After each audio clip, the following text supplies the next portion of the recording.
Hello everyone, welcome to complex engineering. तो अभी हम लोग डिस्कस करेंगे गॉसेस लॉ के बारे में। बहुत इंपॉर्टेंट लॉ है इलेक्ट्रोस्टैटिक्स में। तो गॉसेस लॉ स्टार्ट करने से पहले हम लोग थोड़ा बहुत एम्पियर लॉ के बारे में डिस्कस कर लेते हैं। एम्पियर लॉ का हमने डेमोन्स्ट्रेशन देखा था। एम्पियर लॉ में हमने क्या डिस्कस किया था, एक कंडक्टर है, अगर वो कंडक्टर में करंट फ्लो हो रहा हो तो करंट के फ्लो की वजह से बनती है मैग्नेटिक फील्ड, और वो मैग्नेटिक फील्ड को फाइंड आउट करने के लिए हम लोग कंसिडर करते हैं एम्पीरियन लूप। तो जिस भी स्पेस में अगर हमें मैग्नेटिक फील्ड की स्ट्रेंथ या फिर मैग्नेटिक फील्ड का मैग्नीट्यूड फाइंड आउट करना हो तो वहाँ पर हम लोग रखते हैं एम्पीरियन लूप। तो वो एम्पीरियन लूप या फिर वो क्लोज लूप भी हम लोग बोल सकते हैं। वो क्लोज लूप के साथ एसोसिएटेड जितनी भी जो मैग्नेटिक फील्ड होगी, वो मैग्नेटिक फील्ड का जो क्लोज लाइन इंटीग्रेशन होगा वो हमें बता देगा कि जिस भी स्पेस में वो एम्पीरियन लूप या फिर वो जो लूप को रखा गया है वहाँ पर मैग्नेटिक फील्ड का मैग्नीट्यूड कितना है। तो ये हमने एम्पियर लॉ के डेमोन्स्ट्रेशन में डिस्कस किया है इलेक्ट्रिसिटी और मैग्नेटिज्म प्लेलिस्ट में। तो अभी हम लोग डिस्कस करेंगे इलेक्ट्रोस्टैटिक्स में गॉसेस लॉ के बारे में। गॉसेस लॉ बहुत इंपॉर्टेंट लॉ है। मैक्सवेल के जो 4 इक्वेशन है उसमें से एक इक्वेशन गॉसेस लॉ का है। तो गॉसेस लॉ समझने से पहले, जैसे कि मैंने बोला, जो गॉसेस लॉ है वो हम लोग इलेक्ट्रोस्टैटिक्स में पढ़ते हैं। तो गॉसेस लॉ समझने से पहले हम लोग क्लोज बॉडी के बारे में कंसीडर कर लेते हैं, क्लोज 3 डायमेंशनल बॉडी के बारे में। 3 डायमेंशनल बॉडी क्या होती है? 3 डायमेंशनल बॉडी या फिर 3 डायमेंशनल ऑब्जेक्ट वो ऑब्जेक्ट होता है जो कि जिसके अंदर वॉल्यूम हो। फॉर एग्जांपल स्फीयर, ये 3 डायमेंशनल बॉडी है। सिलेंडर, ये भी 3 डायमेंशनल बॉडी है। क्यूबॉइड, ये भी 3 डायमेंशनल बॉडी है। या फिर कोन, ये भी 3 डायमेंशनल बॉडी है। तो जितनी भी जो बॉडीज़ है वो है 3 डायमेंशनल बॉडी। तो हमें कंसीडर करना होगा 3 डायमेंशनल बॉडी। अभी 3 डायमेंशनल क्लोज बॉडी हमें कंसीडर करना होगा। क्लोज बॉडी का मतलब क्या है?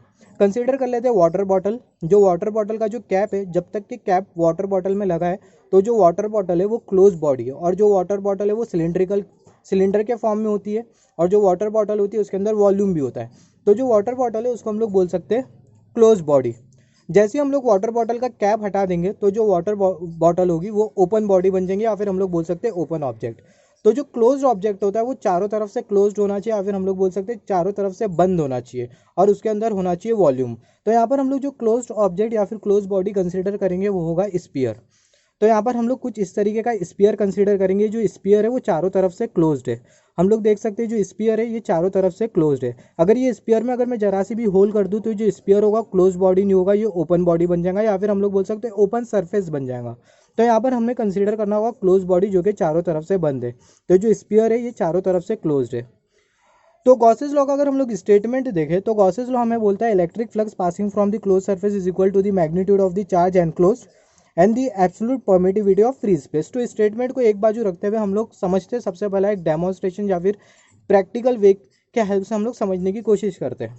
तो हम लोग कंसीडर कर लेते हैं यह है क्लोज बॉडी या फिर क्लोज सरफेस है जिसके अंदर वॉल्यूम है और इसके अंदर चार्ज एनक्लोज है, और जो चार्ज एनक्लोज है वो है पॉजिटिव चार्ज। तो पॉजिटिव चार्ज की वजह से जो इलेक्ट्रिक फील्ड ऑफ लाइंस का जो डायरेक्शन होगा वो बाहर की तरफ होगा, ये हमें मालूम है। तो हम लोग मान लेते हैं जो मैच स्टिक है, ये जो मैच स्टिक है इंडिकेट कर रही है, ये जो मैच स्टिक है इंडिकेट कर रही है इलेक्ट्रिक फील्ड ऑफ लाइंस। और ये जो मैच स्टिक का जो टिप है, ये जो मैच स्टिक का जो टिप है वो इंडिकेट कर रहा है इलेक्ट्रिक फील्ड ऑफ लाइंस का जो डायरेक्शन है वो बाहर की तरफ है। तो एक क्लोज बॉडी है, ये क्लोज बॉडी के अंदर चार्ज एनक्लोज है, वो चार्ज की वजह से बनेगी इलेक्ट्रिक फील्ड ऑफ लाइंस, और जो इलेक्ट्रिक फील्ड ऑफ लाइंस का जो डायरेक्शन होगा बाहर की तरफ होगा, जो कि मैच स्टिक इंडिकेट कर रही है। तो जो इलेक्ट्रिक फील्ड ऑफ लाइंस होगी ये क्लोज सरफेस को पेनिट्रेट करते हुए बाहर निकलेगी। और हमें मालूम है अगर इलेक्ट्रिक फील्ड ऑफ लाइंस या फिर मैग्नेटिक फील्ड ऑफ लाइंस एक सरफेस में से पास हो तो सरफेस पे बनती है इलेक्ट्रिक फ्लक्स। यहाँ पर अगर हम लोग देखें मैग्नेटिक फील्ड ऑफ लाइंस ये सरफेस में से पास हो रही है तो ये सरफेस पे बनेगी मैग्नेटिक फ्लक्स। सिमिलरली अगर इलेक्ट्रिक फील्ड ऑफ लाइंस अगर पास हो, यहाँ पर अगर हम लोग देखें इलेक्ट्रिक फील्ड ऑफ लाइंस अगर ये सरफेस से पास हो तो ये सरफेस पे बनेगी इलेक्ट्रिक फ्लक्स। तो जो इलेक्ट्रिक फील्ड ऑफ लाइंस होगी सरफेस को पेनिट्रेट करते हुए बाहर निकलेगी, क्लोज सरफेस को पेनिट्रेट करते हुए बाहर निकलेंगी, जिसकी वजह से सरफेस पे बनेगी इलेक्ट्रिक फ्लक्स। तो ये जो इलेक्ट्रिक फ्लक्स है इसको हमने इंडिकेट करा है 5 से, मतलब सॉरी 5 से। तो जो फ्लक्स होती है उसको हम लोग इंडिकेट करते हैं 5 से। तो जो इलेक्ट्रिक फ्लक्स है उसको 5 से इंडिकेट किया गया क्योंकि जो इलेक्ट्रिक फ्लक्स है वो चार्ज के इलेक्ट्रिक फील्ड के वजह से बन रही है। सिमिलरली अगर मैग्नेटिक फ्लक्स होती तो वो मैग्नेटिक फील्ड के वजह से बनती। तो यहाँ पर अगर हम लोग देखें अब तक के हमने क्या डिस्कस किया, ये क्लोज सरफेस, ये क्लोज सरफेस के अंदर चार्ज एनक्लोज है, चार्ज की वजह से बन रही है इलेक्ट्रिक फील्ड ऑफ लाइंस, और जो इलेक्ट्रिक फील्ड ऑफ लाइंस है ये सरफेस को पेनिट्रेट करते हुए बाहर निकल रही है, जिसकी वजह से सरफेस पे बन रही है इलेक्ट्रिक फ्लक्स। तो जो इलेक्ट्रिक फ्लक्स है इसको हमने 5 से इंडिकेट किया है। तो जो इलेक्ट्रिक फ्लक्स जो कि सरफेस पे बन रही है वो डिपेंड करेगी ये क्लोज सरफेस में जो चार्ज जो एनक्लोज्ड है उसका मैग्नीट्यूड कितना है, और जिस भी मीडियम में पूरे सिस्टम को रखा गया है वो मीडियम की एब्सोल्यूट परमिटिविटी कितनी है। तो ये जो सरफेस पे जो इलेक्ट्रिक फ्लक्स होगी वो डिपेंड करेगी चार्ज के मैग्नीट्यूड के ऊपर, और जो एब्सोल्यूट परमिटिविटी है उसके ऊपर डिपेंड करेगी। अब ये क्लोज सरफेस को हम लोग फाइंड आउट कैसा करें, मैं फिर से पूरा रिपीट कर देता हूँ। मान लेते हैं ये है क्लोज बॉडी, ये क्लोज सरफेस के अंदर चार्ज एनक्लोज है। चार्ज की वजह से बनेंगी electric field of lines. Electric field of line से क्लोज सरफेस को पेनिट्रेट करते हुए कुछ इस तरीके से बाहर निकलेगी, जिसकी वजह से पूरी क्लोज सरफेस पे बनेगा इलेक्ट्रिक फ्लक्स। तो जो इलेक्ट्रिक फ्लक्स जो बनेगा, ये जो इलेक्ट्रिक फ्लक्स जो बनेगा क्लोज सरफेस पे, या फिर ये क्लोज सरफेस के साथ एसोसिएटेड जो इलेक्ट्रिक फ्लक्स होगा वो डिपेंड करेगा चार्ज का मैग्नीट्यूड कितना और absolute permittivity of free space कितनी है, या फिर जिस भी मीडियम में पूरे सिस्टम को रखा गया हो मीडियम की एब्सोल्यूट परमिटिविटी कितनी है। अब ये सरफेस पे जो इलेक्ट्रिक फ्लक्स बन रहा है इसको हम लोग कैसा फाइंड आउट करेंगे, उसको फाइंड आउट करने के लिए हम लोग कंसिडर करेंगे इनफाइनाइटेसिमल एरिया। ये ds वेक्टर ये इंडिकेट कर रहा है infinitesimal surface area, area vector indicate कर रहा है, तो हम लोग कंसिडर करेंगे इनफाइनाइटेसिमल एरिया। ये जो एरिया है बहुत छोटा सी एरिया है, इनफाइनाइटेसिमल बहुत स्मॉल एरिया है, इसको हम लोग इमेजिन कर सकते हैं इनफाइनाइटेसिमल एरिया। ये एरिया के साथ एसोसिएटेड होगी इलेक्ट्रिक फील्ड, ये जो एरिया होगा उसके साथ एसोसिएटेड होगी इलेक्ट्रिक फील्ड, जिसका जो मैग्नीट्यूड होगा वो होगा कांस्टेंट। तो अगर ऐसा हम लोग इनफाइनाइटेसिमल एरिया कंसीडर करते और वो एरिया के साथ एसोसिएटेड इलेक्ट्रिक फील्ड कंसीडर करते हैं और दोनों के डॉट प्रोडक्ट को अगर हम लोग क्लोज सरफेस में इंटीग्रेट कर देंगे, तो ये जो सरफेस पे जो इलेक्ट्रिक फ्लक्स बनती है वो हमें मिल जाएंगी। और वो जो इलेक्ट्रिक फ्लक्स होगी वो डिपेंड करेगी चार्ज का मैग्नीट्यूड कितना और absolute permittivity of free space कितनी है। तो मैं फिर से ये जो मैथमेटिकल इक्वेशन यहाँ पर हम लोग जो कंसीडर की है, या फिर ये जो मैथमेटिकल इक्वेशन है इसके हेल्प से हम लोग समझते हैं गॉसेस लॉ को।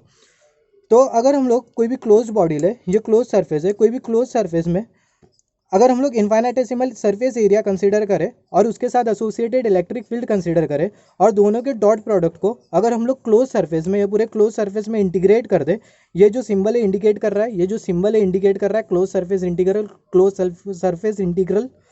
तो अगर हम लोग इनफाइनाइटेसिमल एरिया कंसीडर करते हैं और उसके साथ एसोसिएटेड इलेक्ट्रिक फील्ड और दोनों के डॉट प्रोडक्ट को अगर हम लोग क्लोज सरफेस में अगर इंटीग्रेट कर देंगे, तो वो क्लोज सरफेस के साथ जो एसोसिएटेड जो इलेक्ट्रिक फ्लक्स है वो हमें मिल जाएंगी।